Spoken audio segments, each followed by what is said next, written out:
గుడి తలుపులు తెరుచుకుంటూ లోపలికి వెళ్ళాడు పూజారి. చాలా నిరుత్సాహంగా ఉన్నాడు. ప్రకృతికి కూడా కారణం తెలిసినట్లుంది. నిశ్శబ్దంగా ఉంది. ఈరోజే స్వామి సేవాభాగ్యానికి ఆఖరి రోజు అన్న ఆలోచనే అతనికి భరించరానిదిగా ఉంది. భార్యాబిడ్డలకి ఎలా నచ్చజెప్పాలో తెలియడం లేదు. తన బాధ ఎలా చెప్పుకోవాలో తెలియడం లేదు. అతని గోడు వినేవారెవరు? నిజానికి ఇందులో ఎవరు తప్పిదమూ లేదు. ఎవరికీ అతనంటే వ్యతిరేకత కూడా లేదు. కాలానుగుణంగా వచ్చిన వృద్ధాప్యమే అతని పాలిట శాపంగా మారింది. మెల్లిగా పుష్పాలను కృష్ణుని పాదాల దగ్గర ఉంచి కన్నీళ్లతో తలను పాదాల మీద ఉంచాడు. తనను తాను నిగ్రహించుకుంటూ పూజ చేయసాగాడు. హారతి ఇచ్చే సమయం వచ్చింది. పూజా విధులన్నీ అయిపోయాయి. ఇక ఆలయానికి తాళం వేయాలి. రేపటి నుంచి తాను రాలేడు అన్న విషయం గుర్తొచ్చి వెక్కి వెక్కి ఏడ్చాడు. ఇంతకీ ఆ వృద్ధ పూజారి మనోవ్యధకు కారణమేమిటి? దాదాపు 30 ఏళ్లుగా ఎంతో భక్తి శ్రద్ధలతో చిత్తశుద్ధితో శ్రీకృష్ణుడికి సేవలందించాడు. అతని జీవితమే కృష్ణమయం అయింది. ఎవరినోట విన్నా అతని దివ్యభక్తి గురించి చెబుతారు. అయితే కాలానికి అందరూ తలవంచాల్సిందే కదా.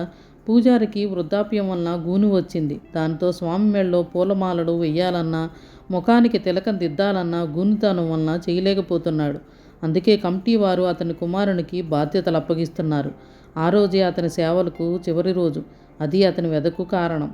ఓ కృష్ణ, ఇదే ఆఖరి పూజ. ఇన్నేళ్ల కాలంలో నా వల్ల తెలిసి కానీ తెలియక కానీ అపరాధం జరిగి ఉంటే నన్ను క్షమించు. నీకు పూలమాలలు వేయలేకున్నాను, నుదుట తిలకం దిద్దలేకున్నాను. నువ్వే సర్దుకుపోయావు. ముసలితనం వల్ల నీ సేవకు దూరం అవుతున్నాను. నేను నిస్సహాయాన్ని. నన్ను మన్నించు కృష్ణ అంటూ కన్నీటితో వీడ్కోలు పలికి ఆలయానికి తాళం వేసి భారమైన మనసుతో ఇంటి ముఖం పట్టాడు.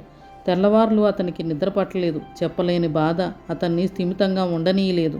తెల్లవారింది. కుమారుడు ఆలయానికి వెళ్ళాడు. అప్పుడు జరిగింది అద్భుతం.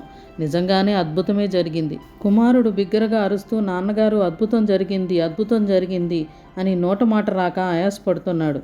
వృద్ధ పూజారి ఆశ్చర్యపోతూ ఆలయానికి వచ్చి చూస్తే నిలబడి ఉన్న కృష్ణ విగ్రహం కూర్చొని ఉంది.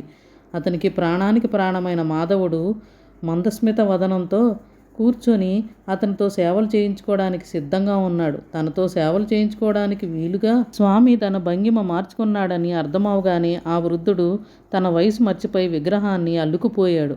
తన జన్మ సార్థకమైనదని ఆనందంతో కన్నీరు పెట్టసాగాడు. భక్తి అంటే అదే కదా. తనకు తాను సంపూర్ణంగా స్వామి చరణాలకు సమర్పించుకోగలగడమే కదా.